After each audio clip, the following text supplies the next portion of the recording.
Welcome to the Are We Idiots Show, where we question the status quo on society's important issues while mixing in plenty of laughs along the way. Now here are your hosts, Mark Weaver and Rich Kroll.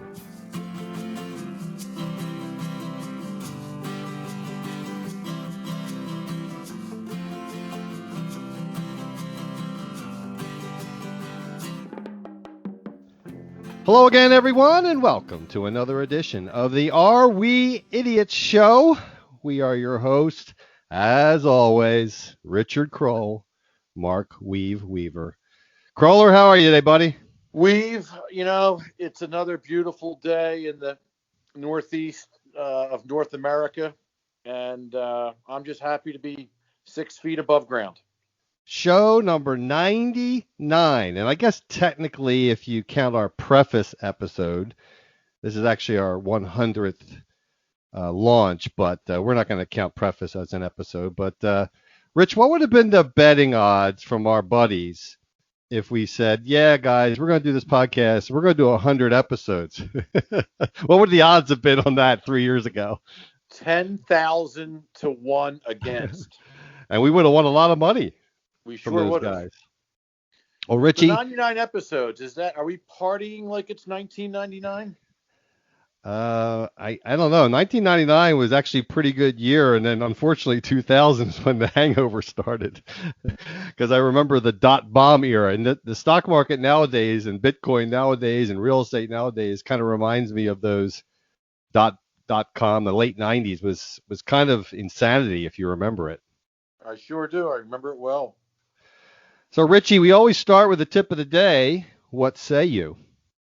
Well, I've noticed, and we focused a lot on exercise and weight loss and nutrition and immune system and health-related topics, but it dawned on me the other day, a lot of people have been stuck in the house from Thanksgiving till now through a bunch of holidays, a lot of eating.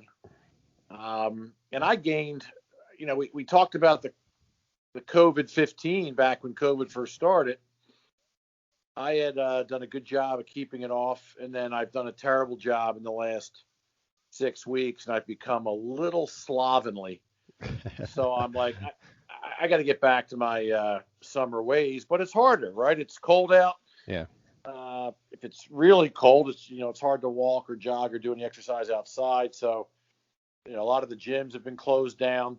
So here's a test I want all our male, I guess female too, it'd be a little more horrifying.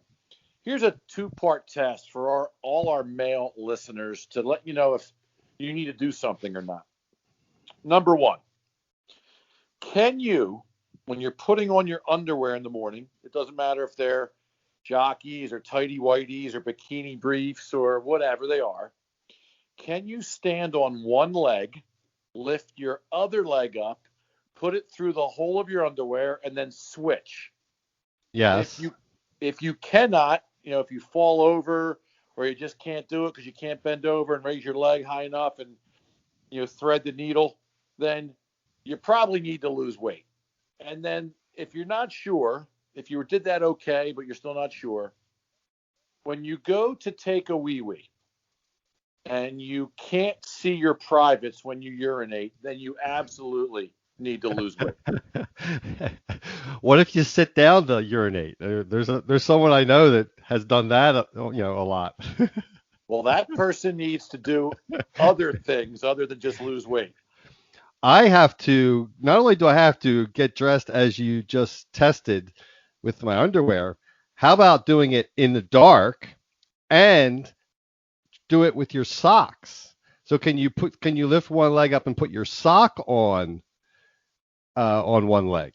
Because I can do that. Because I get lots of practice because I can't jostle my wife because I get up so early, and she makes me get dressed in the dark in the bathroom so I don't disturb her. So interesting. I think I could put my socks on that way, but the problem was I don't think I could align them properly with the toes and the heel. So I'd have to go back, sit down anyway, and realign them. I will say this: it's not easy, and especially in the dark, it's harder to keep your balance because you don't have the perspective. So, Yeah, we're gonna actually cause some of our listeners to crack their head open on the tub or something. Well, But don't do it in the dark, folks. Do it, yeah. do it on a rug too, or near a bed where you can fall. And have a handrail nearby in case you start to topple. Richie, we always like to thank our patrons: Mark Zlotnikoff, Eric Weaver, George Muldoon, Chris Barbie, Dr. Dave Nadler. You notice I like to say Dr. Dave Nadler. Alvaro Puga, Rick Linares, Darren Tapp, Scott Carney, Larry Helms, and Bill Gormley. We thank you all for your support of the Are We Idiots show. On our show today, Rich, I have some nominees for you for Idiot of the Week, and then we're going to talk about Trump's legacy. As we tape this, the 11th of January. It's been a wild week, which we'll obviously be talking about, but it is, I think, official now. I guess there's some holdouts out there, some crazies that still think that Trump was, when he sent his video message out over the weekend that the next administration was coming in. I read where some Trump people were so crazed, they said that was really just a ruse by him to set up the next administration, that he really meant his own next administration. So there are obviously some demented folks out there that are way down the conspiracy theory pipe, but we'll talk about that as well.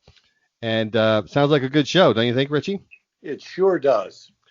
So with idiots, Rich, I've been pretty strict with myself when I'm in charge of idiots to go down the more humorous, nonsensical, usually drunk front. But because of everything that went on last week, and we have a limited amount of time in the show, I really want to spend my idiots time delineating something, and this will also include nominating two idiots. And this really goes back to the fake news show, Rich. And if you remember on that episode, we talked about when someone's saying something, you have to look first at what would be their possible incentives to say it. And then also on that show, we said, well, you have to not just take the first thing that's said. You have to ask the second and third level questions. And, frankly, with more information comes more responsibility on the person to kind of figure things out. Well, the reason I wanted to highlight this stuff is because the whole riot, I'll use that term throughout, from last Wednesday, the whole thing was centered on these challenges to the electors. And without going into a huge amount of detail, because I think most people know by now, we have a federalist system. The states are in charge of the electors for the Electoral College. And despite many Trumpians saying that the Congress and the vice president specifically had the power to overturn them, they didn't. But what I want to focus on is the fact that several senators, but two in particular, Josh Hawley from Missouri and Ted Cruz, were the most well-known. So those two are my idiots. And specifically, Wednesday, they only challenged two states' electors. They had planned to challenge more, but because of the riot, when they were challenging the Arizona electors, they were in the middle of that when the riot happened and the senators got pulled away. And when they came back, of the remaining states that they planned to challenge, and again, there was no chance of success in this. They were just challenging it to appeal to the MAGA group. The only one they went forward with is our home state, Rich. And I don't like to be provincial with our show, but this is Pennsylvania, where we are located. And the only state they challenged was Pennsylvania's electors. And let me read to you, as part of my idiot, Pennsylvania Senator Toomey, who is a Republican and voted for Trump and, campaigned for Trump, right? So this is what he put out over the weekend. Let's consider some of the arguments the objectors made.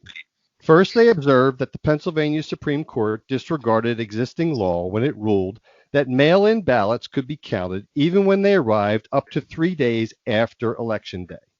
In my view, the objectors are right about that, and the U.S. Supreme Court should overturn that illegal decision. However, late arriving mail-in ballots did not change the outcome of the election in Pennsylvania, which is what you and I have been saying on our text strings, Rich, for 6 weeks. Only about 10,000 ballots arrived in Pennsylvania during the 3 days after the election. Those 10,000 ballots have been excluded from the vote count, which resulted in President-elect Biden winning Pennsylvania by more than 80,000 votes. Second, the objectors argued that the 2019 Pennsylvania law allowing mail-in ballots for any reason might violate the Pennsylvania Constitution. However, this is a bipartisan law that passed with nearly unanimous Republican support. Clearly, Republican state legislators believed that it was consistent with the Constitution of Pennsylvania. This law was not challenged when it was passed. When it was first implemented during the 2020 primary, or before the November 2020 election, it was only challenged after President Trump lost the general election. In that election, 2.6 million Pennsylvania voters, in good faith, relied on this law to cast their vote by mail-in ballot. The understanding that there was a question about the constitutionality of the law should be decided for future elections. But preventing Pennsylvania voters from participating in this election would entirely be an outrageous remedy to this purported offense.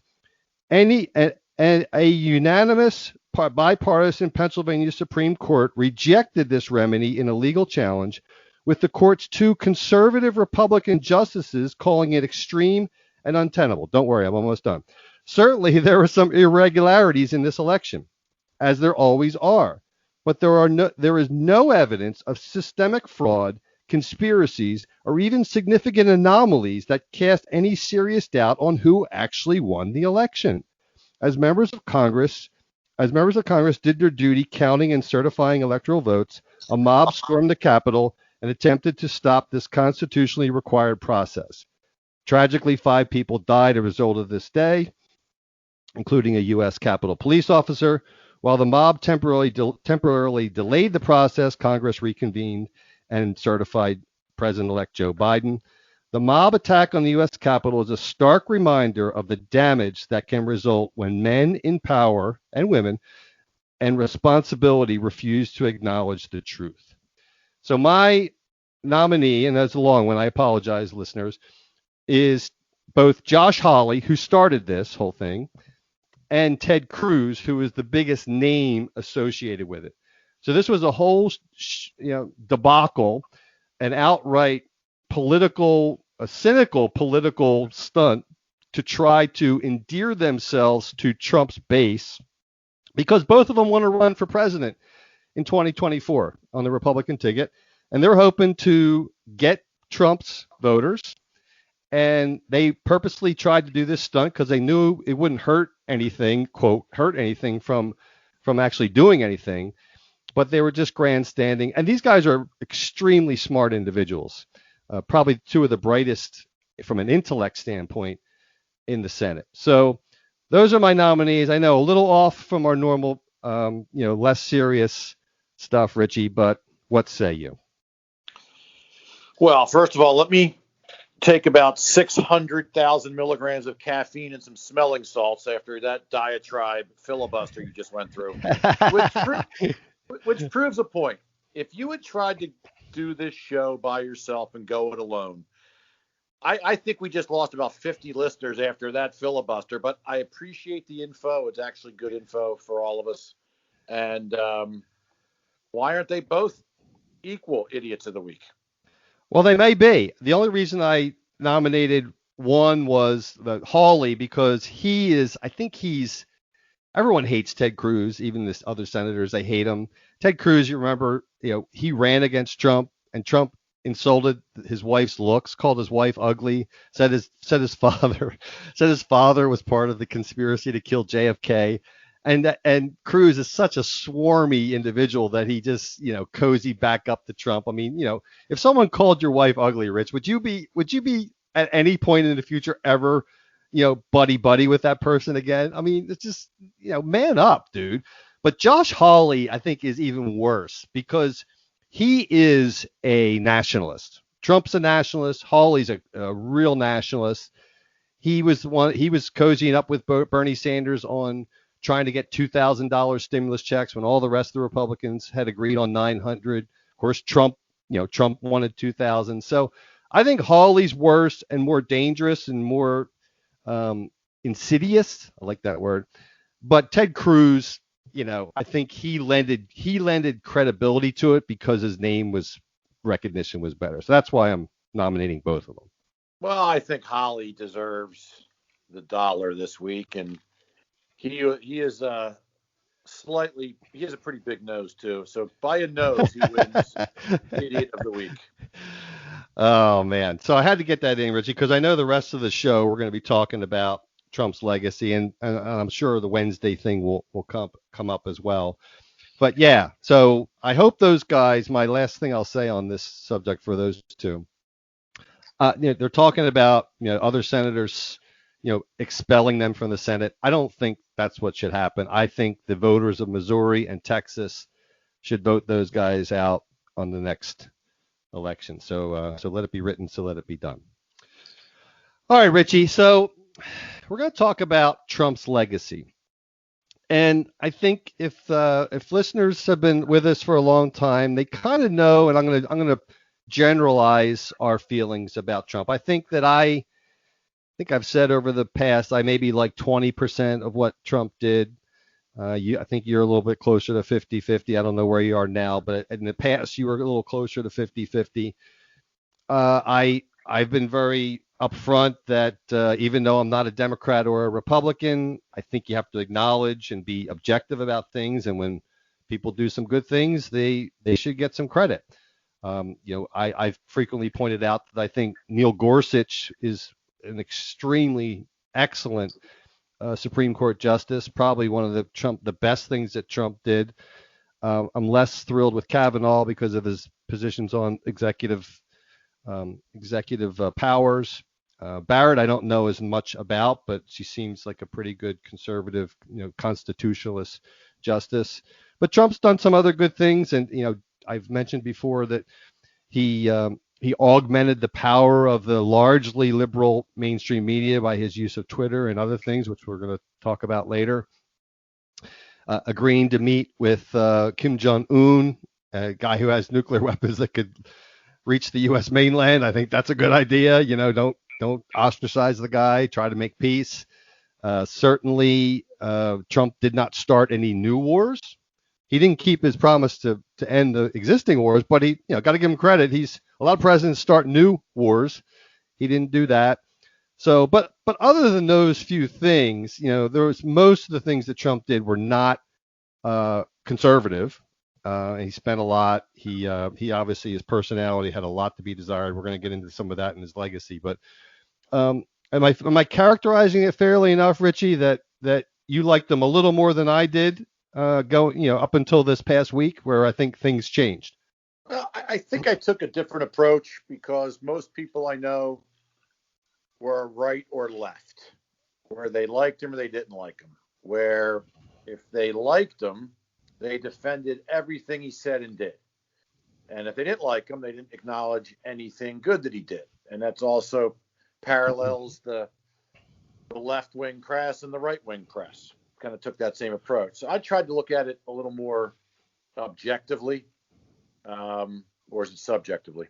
Yeah, so I tried to look at it and not have a bias on either side and recognize what was good and recognize what was bad. And, I saw a lot of good that he did that was getting zero publicity. He was getting zero credit for, and I thought it was unfair.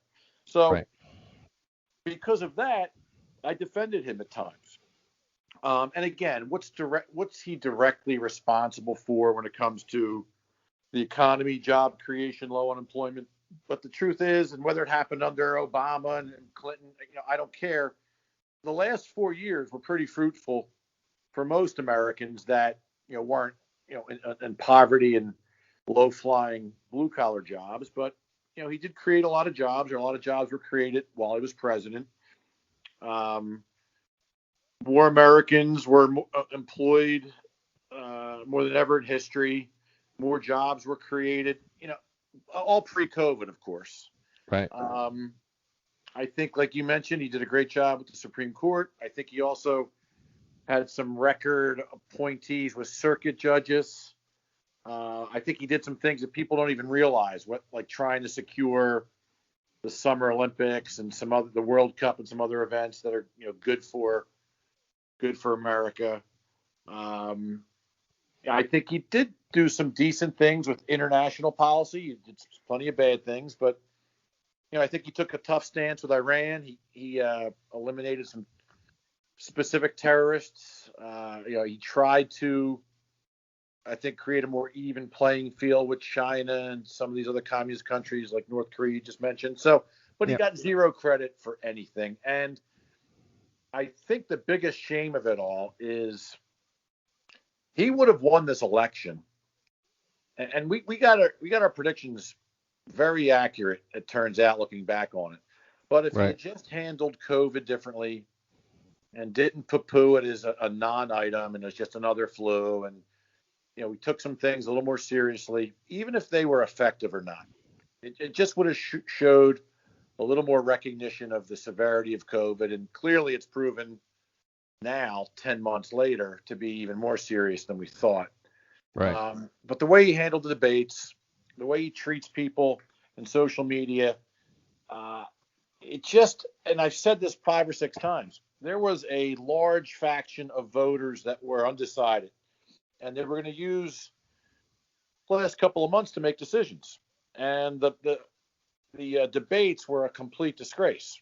And I know a lot of people said, after that, even though Biden didn't do anything great, in fact, Biden came off as a little senile and too old to run the country, he was the lesser of the two evils. So people said, you know what, I'm not sure, but I'm not voting for Trump. I'm not a big Biden fan, but I'm going to vote for Biden because we really don't have another choice that we can get elected. So, and then obviously with last Wednesday, I think unfortunately that's going to cement his legacy in a negative way for forever in history. Yeah, and we're certainly going to talk about that. I think one of the things I'd like to highlight that you said early on in that last segment was it is amazing how people see it as black and white. So I have Democratic friends that, in fact, most of my closest friends and family did not vote for Trump. Now, not all of them voted for Biden. Some of them, like me, voted for Jorgensen. But I do have some friends, of which you're familiar with some, that vote for Trump. And the most ardent Trump people will, accuse me of being a Democrat, a closet Democrat. I literally have never voted for a Democrat in my whole life. And I've said on multiple shows that I was a Republican. I lean a little bit more conservative. In most cases, I'm to the right of most Republicans, certainly on size of government and fiscal sanity and those types of things. I just happen to believe on the social aspects of it that I often get confused and get accused of being too liberal. I just believe that if I am a conservative and I have conservative values, I believe the best way to keep that for my kids and grandkids is to minimize the power of government. And so therefore, if don't give the government a gun, because eventually it'll be turned on you. So it's just frustrating that I get accused by Republicans, mostly Trumpers, that I'm a closet Democrat. And when I talk to Democrats about criticizing Joe Biden, they say I'm in the pocket for Trump. I mean, why can't there be openness to other opinions like libertarians? But it doesn't have to be libertarians. It could be the Green Party, could be other Constitution Party. There are other reasons, and it just seems like we're stuck in this rut of just binary choice, and I think that's so wrong. And we'll talk about maybe how Trump might have changed that going forward. Yeah, I don't know exactly why it seems to be all binary choice. I think because in America we kind of set things up that way, right? Yeah. It's we're very dependent on sports for entertainment, and it's my team versus your team. Yep. One team's got to win, one team's got to lose. Our election's set up that way. It's basically, two-party system. One has to win, one has to lose. The media likes it that way too because it's easier to cover. Well, yes, and it's chocolate and vanilla. It's Yep. Yep. black and white. It's and we're just used to trying to keep things pretty simple, pretty straightforward, and then pick a winner. Right. And if I Right. pick side A, then I'm automatically against side B and vice versa. When it doesn't necessarily have to be that way. But that's Right. how we've become. We're a very win-loss driven society. Yeah. Yeah. Whether it's our competitive nature, sports, our jobs, even our with our finding a spouse or with our children. So that's just the way it is. Yeah. Yeah. And I'm hoping to change. And well, maybe we'll go into that now. One of the things about Trump's legacy, which it's actually probably not what people would think, but I start thinking about, Trump was a Democrat for 68 years prior to and when he was in New York and being a developer. New York City's heavily Democratic, so he went along to go along. I personally don't think he has any ideology at all, but he went, he did the practical thing by registering as a Democrat for 68 years of his life because that he was in New York City. But isn't it ironic that Trump was a Republican president, and here, if you look forward, it wouldn't be hard to say that Trump could be the number one best attribute of the Democratic Party, because I think he may actually, not dissolve the Republican Party, but he may split apart the Republican Party. And so, Rich, on this show, I've been saying, well, the duopoly, we got to get rid of the duopoly. Well, ironically, as much as I don't like Trump, he may be responsible for taking care of one of the major parties because he may split it in two. What do you think about that?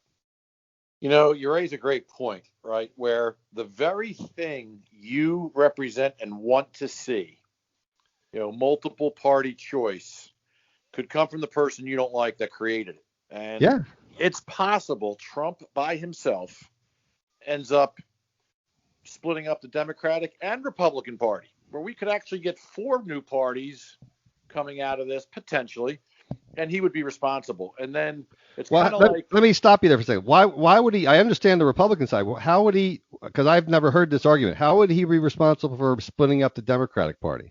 Well, I see the Democratic Party also having a little bit of bifurcation in itself, where you have the more moderate Democrats and you have the ultra insane socialist Democrats. Agree, but what does Trump do with that? How does Trump deal with that? Well, because it's come to the forefront, right? It's just part of, again, during his 4 years, I've never seen such a diverse range within each party. He's not maybe directly responsible for it, but under his rule, the Democrats also had a lot of infighting, and a lot of them were conservative Democrats. They don't want Bernie Sanders and AOC and turn the country into a socialist country.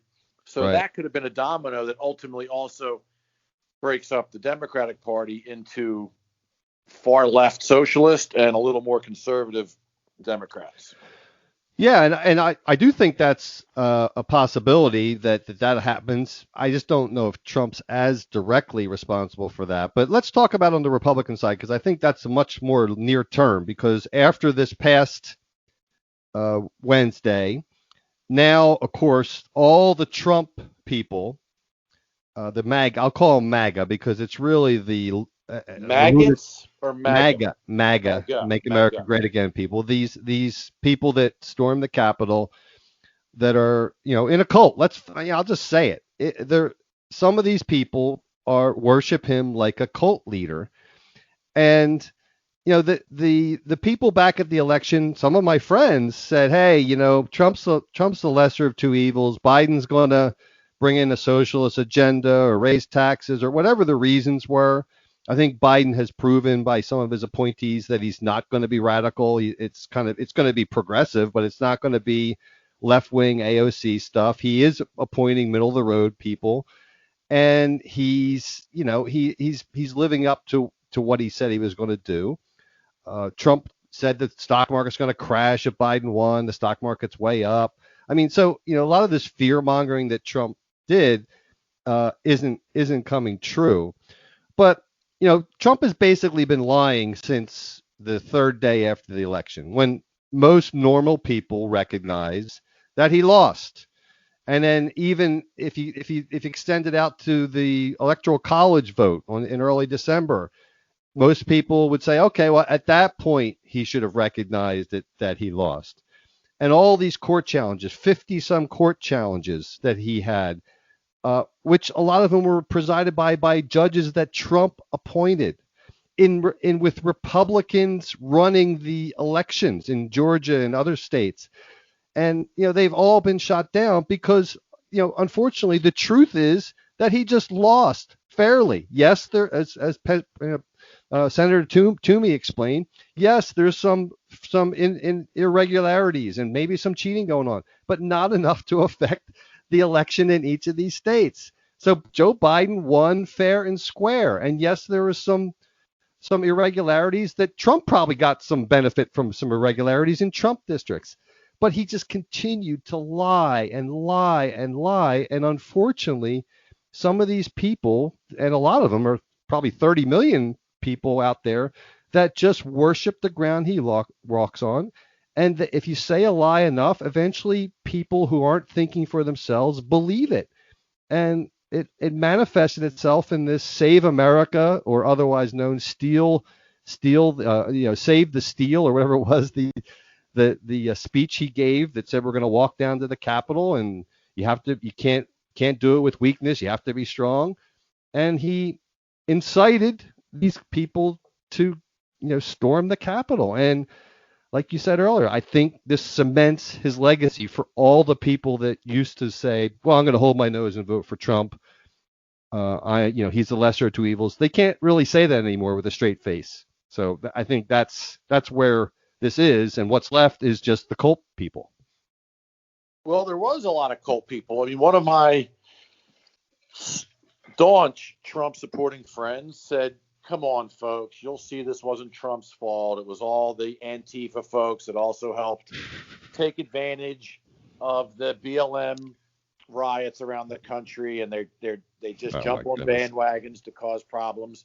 And I looked into it, because I have to address it. I can't just say, no, you're wrong, or yes, you're right. There was some of that. There was absolutely some of these Antifa types that could care less what the cause is. If it's an opportunity to loot and pillage and burn, they just jump on it. Right. But there was these QAnon folks that are radical Trump supporters. They're Trump supporters, and they were doing the same things the Antifa folks were doing. And there's a broader group. You could tell there was a lot of people not even knowing what they were doing. I saw some young people standing with Trump and American flags, and they looked like teenagers, and they didn't even know what they were doing. Right. One person, my pastor pointed this out, had a Jesus 2020 flag, as if, the Roman Catholic Church or Christians or the Christian Church is supporting this, which is completely not true. So there was a lot of... There was Auschwitz shirts, which was kind of sad. There was Confederate flags. But the FBI looked into this too, Rich. They said that almost universally, these were Trump supporters. Well, there might have been a couple of Antifa folks there, just rioters. But it was, look at it this way. Why? Just think about it logically. Why would Trump be preaching to 30,000 Antifa? They were there to see Trump. He was there leading them on. It's ridiculous. If you're in a conspiracy theory and you start going to the lengths that these people have gone now, where now Mike Pence has been the most loyal VP for years. Now he's persona non grata because he wouldn't break the law for Trump. Chris Christie, Lindsey Graham, Steve Schwartzman, Nelson Peltz. All these big money people, all these they all said, hey, you went over the line. I'm out. And that's what I think his legacy is going to be, because these MAGA people will remain, and they're going to probably be around for years, as long as Trump is around and trying to be impactful. But the money's gone now. The civil society now can't say he's the lesser of two evils. They can't hold their nose and say, yeah, well, he's good. He's not as bad as Biden. When you incite people to storm the Capitol, you you lose all the reasonable people, and I think that's his legacy. So I'm going to read to you something that was sent to me, which kind of summarizes his legacy. And it's from a supporter of the show, a very intelligent person who's a Trump supporter. But I don't think anybody could put this in words better than what was sent to me. I'm not going to mention his name in case this was confidential to me, but I thought this was the best summarization of the last 4 years and what happened last week. Go for it. Trump will be out soon enough. Trying to push the 25th Amendment would unnecessarily escalate this even more. He's made this personal and all about him to a fault. He was unfairly covered and charged with the whole Russian debacle and infiltration of Russia with the election impeachment over nearly all of his presidency. And it cost him re-election along with totally insecure mail-in voting spurred on by COVID. And now he's trying to make life miserable for Biden, McConnell, and the establishment. His base didn't turn out in Georgia like he needed, and that's why those two relatively weak GOP Senate candidates in Georgia lost. His calling for the $2,000 stimulus was a giant middle finger to the GOP, and it helped Ossoff and Warnock. In other words, he's throwing as big a public fit and tantrum as he can to get back at everyone for the last 4 years, and none of it is good at all. I think after this, Trump's long-term political power takes a huge hit as well. He needs to go away. Even Crenshaw, who has backed him. You there? Did I lose you? Yes. Yeah. Even Crenshaw, who has backed him, is on Fox News right now, absolutely eviscerating the whole situation. For me, I absolutely love Trump's positions and policies, but I also absolutely do not like him as a person, and at this point want him to go away. Right. And I would agree with 90% of that. I think that in addition to the $2,000 debacle that person mentioned down in Georgia, that was a giant middle finger, as he said, and that totally screwed the candidates in Georgia. But more than that, in Georgia, and this is one of the reasons I got one of my predictions wrong, because I predicted that the Republicans would retain the Senate, and Georgia's a Republican state usually, and again it's turning blue, but Trump went down there, and there's a big article in the Washington Post today about he basically could care less about whether those senators won. He was totally every single call that McConnell and all these people wanted to help him salvage those two races in Georgia. All he wanted to do was talk about himself and how he was getting screwed. And there was a good segment on 60 Minutes last night about these two Republicans that ran the election down in Georgia, and they just went through every little piece of saying how ridiculous all these accusations were. And again, we're not saying that there weren't some irregularities, but not enough to make a difference in the election. And Trump was just down the conspiracy theory thing, this, Sidney Powell and Lynn Wood and Rudy Giuliani and Peter Navarro, they're all kooks. And I think history will prove this out. But so I agree with those comments largely, and he does need to go away. I don't think it'll be quickly though, because I think there's this rabid base that worships the ground he walks on. Frankly, a lot of them are not very well educated about this. They're in this ecosystem of news that they never watch other news to try to make an informed decision. They just get reinforcement from the Mark Levins of the world and whoever else is pushing this stuff. And sadly, I think, Rich, one of the things you taught me most on this podcast was that, because I'm a big liberty person and I love freedom, and freedom's a primary value for me. But you're like, Weave, most people want to be led. Remember when you told me that a couple times, but I remember one particular show you said, Weave, most people don't value the freedom. They want to be led. And they want strong leaders. And, to me, that's like the antithesis of what I want. So sadly, I don't think it'll go away quick enough. Well, if you think about it, the reason why I said that is, and it's not necessarily a bad thing, but most people are lemmings. Most people are followers, right? I think the example I used is you're going down, to the South Jersey Shore with along with another 400,000 cars, and sometimes there's one toll booth line like backed up like 30 cars, and there's not really anybody in the next couple because people like think, oh crap, there must be something wrong with those other lanes. I better get in line with everybody else.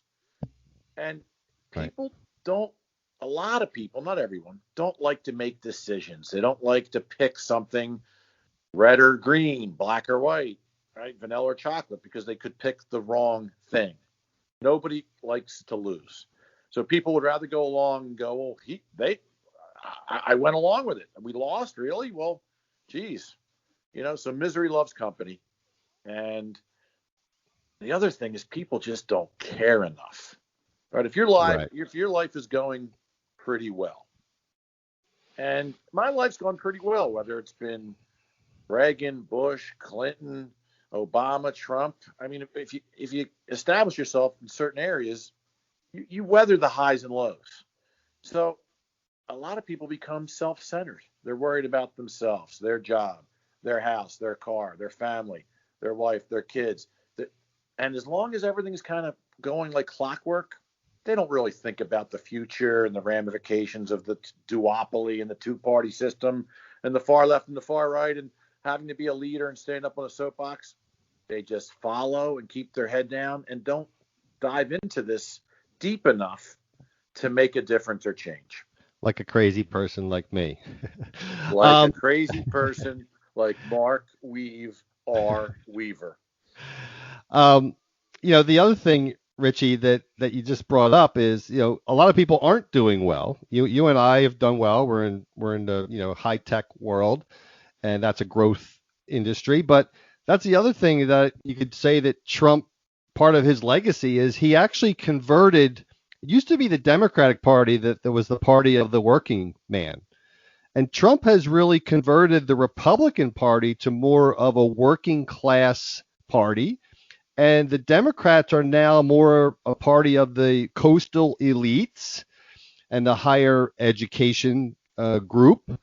And so Trump really has just demolished a lot of what, and of course, I could go down the road of why he wasn't even a conservative. He was a big government, big spending, protectionist. So he's so anti-Republican, ironically enough, although he did report, appoint conservative justices at the Supreme Court. So Richie, last thing I want to talk about, because we're running a little long on time, is Twitter. And I'm using Twitter as a euphemism for all social media. So as we speak, Twitter, Facebook, Amazon, Snapchat, a bunch of them, I think there's like 10 total, have deplatformed him. At least Twitter's case, it's permanent. Facebook, I'm not sure. I know it's through the end of his term. But a lot of them are really trying to defang him. That's one of my favorite terms, defanging government. That's a good word. Right. And we all under the auspices that he could incite more, use their platform to incite more violence over the next couple of weeks. So what are your thoughts on that at a broad level? You can talk about Twitter specifically or just generally social media and their power to do that and whether they should do it. I think it's a disgrace. Why does big tech get to choose who gets to be heard and who isn't? Someone told me, okay, so they banned Trump and it was supposedly to avoid causing, further potential mass rioting, but they never censored Ayatollah Khomeini. There seems to be a lot of picking and choosing based on your ideology that is not necessarily good for the country. I mean, we did what was the very first show, the First Amendment? Yep. And I think a lot of these tech companies, why is Zuckerberg or, Twitter or any of these guys to say what we can say or not? Now, I did make a comment that I agree that gatherings and certain inflammatory speech should be squelched if it can lead to violence and murders and stuff. But at the same time, I was going to call you out on that, by the way. yeah.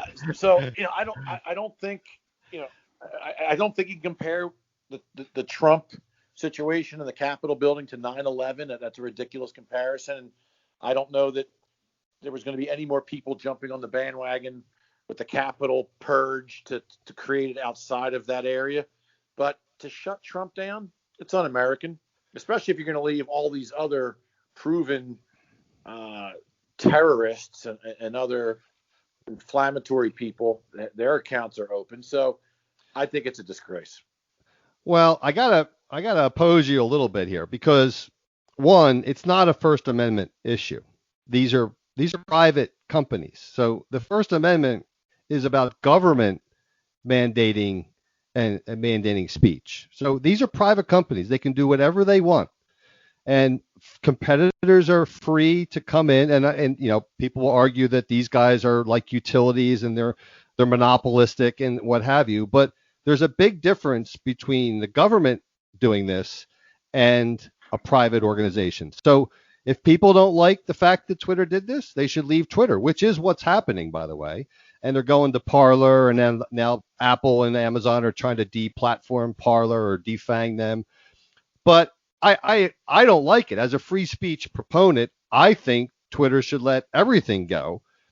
And again, as long as you're not meeting the legal definition of inciting violence, which is a very strict, you have to specifically say, I want you to go and get X in an immediacy. That's, it's a very strict definition. I'm for the First Amendment, basically. How about just be consistent? Right? Agreed. I totally agree. If they let the Iranian Ayatollah call Israel a cancerous tumor on Twitter, why didn't that guy get banned? Right? So let's just be consistent. Well, I totally agree with that. And if you don't like it, I think you should leave Twitter and Facebook and whatever else. And that should be the remedy here, not the government trying to, regulate. I think the marketplace will take care of these people and alternatives will develop, and let people, as long as they're not making direct threats or obviously committing violence, the First Amendment does a pretty good job. So anyhow, Richie, we're getting a little long here. So any last things about Trump? I think my summary is that Trump lost the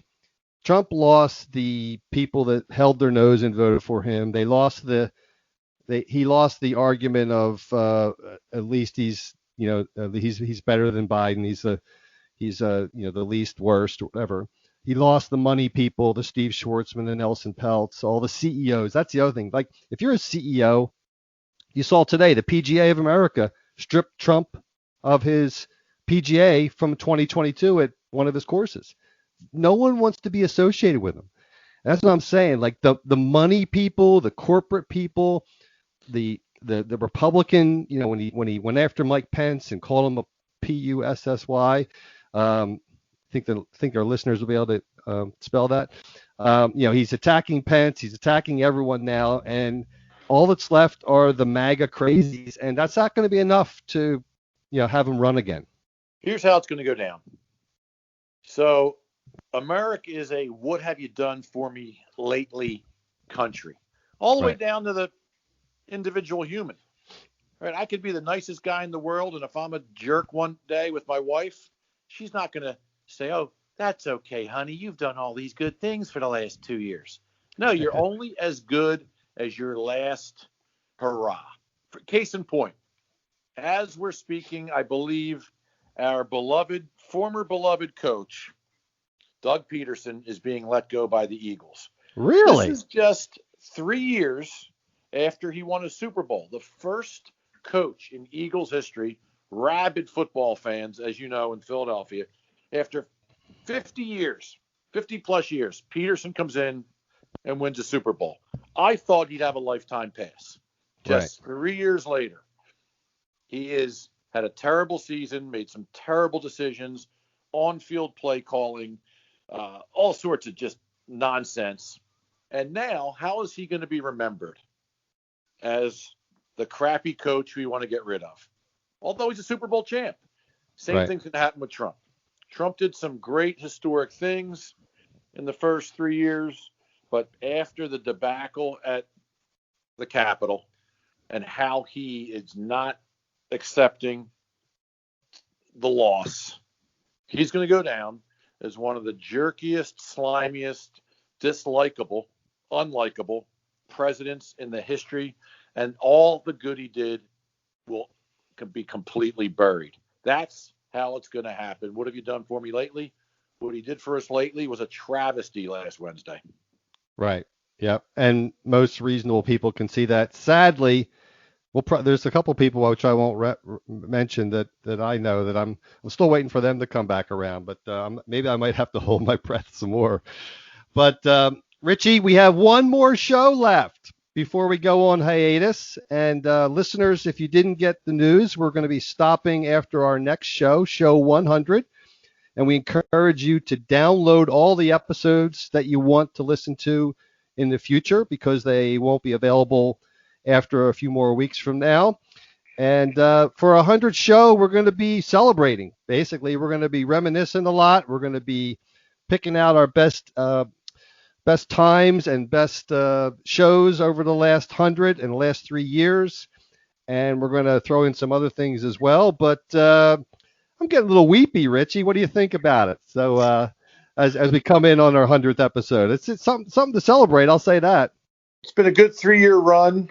You know, we have our day jobs and we have our families and friends and responsibilities. This was more of a hobby. I think that 1 month we got to 1,000 listeners, which is pretty cool. We didn't do any advertising, word of mouth. We didn't promote it. We didn't try to make money off it. It's been a great run. We're still great friends. I'll be hanging out with you next, when the show's over. But it's time to put it to rest. We may come back, we may not. But no one thought we'd get to 100 shows. I think we had a lot of great entertaining, as you'd like to call it, edutainment. And hey, if there's somebody out there with clout and pull and connections that think they can take us to the next level, if we're even closely worthy of that, then we'll make a comeback. Absolutely. But I'm looking forward to the 100th show. We're going to have some fun with it. We're going to laugh about what's happened. We're going to talk about what each of us have taught each other. And hey, I'm looking forward to it. And we will see you on the next episode. As always, please remember, if what you see or hear sounds idiotic, then we're just the guys to help you sort it out. See y'all next episode. Take care. Thank you for listening. Please download, subscribe, share, and review on Apple Podcasts, Spotify, Stitcher, Google Play, and also our website.